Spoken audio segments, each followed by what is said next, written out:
And since you mentioned Khabib and that fight coming up with Justin Gaethje and Khabib, what do you think about that? What's your breakdown from your perspective on that fight, the big super fight with Khabib and Gaethje? It's going to be a very interesting fight. Khabib is a grinder, man. I never seen nobody train like he does. He trains a lot. He's a very he's a very strong religious Muslim. You know, he doesn't drink. He prays every day on time. He follows everything by the book. You know, he's a very good heart guy, and he loves fighting, and he trains. And it's going to be a tough match for Gaethje. You know, Gaethje has to be careful, because if you let Khabib put your hands on you, he grinds you until you're exhausted. You know, you can't go to Khabib like he normally Gaethje does every single time with everything he has on the beginning, because Khabib has an amazing ability to grind his way to victory. You know, and it's very difficult to resist his imposing game. I've always said Gaethje is probably one of the toughest guys, because when you look at a guy like Khabib, like, you think the only way that you can beat a guy like that is knock him out, land that one punch. Do you think that there's a BJJ guy that could possibly neutralize him, like, from what you've seen?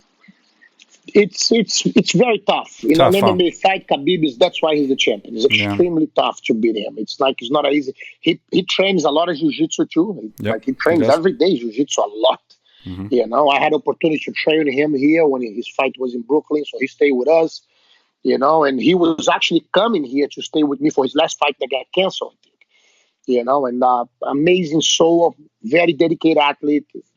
With him, there's no BS, there's no bullshit. He goes and he trains hard every time. He carries his whole crew with him all the time. Yep. He has constantly 6-7 guys that are his training partners, you know, all fighters, all very tough fighters. You know, it's an amazing, amazing soul, man. Amazing soul and amazing fighter, very dedicated in doing what he does, you know. He recently lost his father. There was an amazing coach, an amazing father too. You know, I had the chance to meet him in Moscow and some other places. And, you know, unfortunately, he died. I think he contracted COVID and he had a heart problem that ended up costing his life. But, you know, he left a huge amount of heart and passion to Khabib do what he does best. You know, and I think he motivated Khabib and he drove Khabib to be the champion that he is. And like Javier says, I mean, he thinks that's going to make him a stronger fighter, just to fulfill his father's legacy. That was his main thing, you know. But definitely, that's for sure.